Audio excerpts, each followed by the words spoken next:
তসবিহ পড়ার বিধান কি? হাতের দ্বারায় নাকি তসবিহ দ্বারা?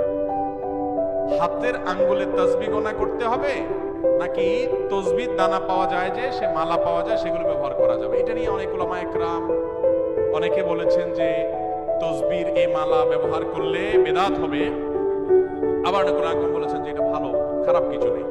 এক্ষেত্রে মূলত যে হাদিসটি আমাদের লক্ষ্য রাখতে হবে তা হলো নবী করিম সাল্লাল্লাহু আলাইহি ওয়াসাল্লাম হাতের আঙ্গুলে তিনি তাসবিহ গণনা করতেন। তিনি তাসবিহ গণনা করতেন কিসে? হাতের আঙ্গুলে। এবং এটা তার নিয়মিত আমল ছিল, তিনি আঙ্গুলেই তাসবিহ গণনা করতেন। এটাই সুন্নাহ এবং এটাই উত্তম।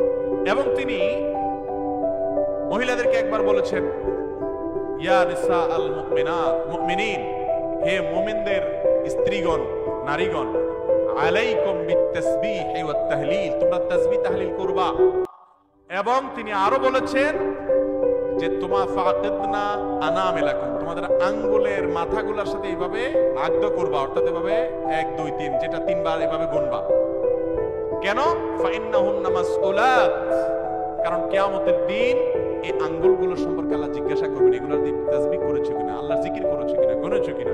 অমস্তান্তিকাত, এবং কিয়ামতের দিন এগুলো কথা বলবে, তোমার পক্ষে সাক্ষ্য দিবে। এই জন্য হাতের আঙ্গুলে তাসবিহ পড়া উত্তম, সুন্নাহ, ভালো।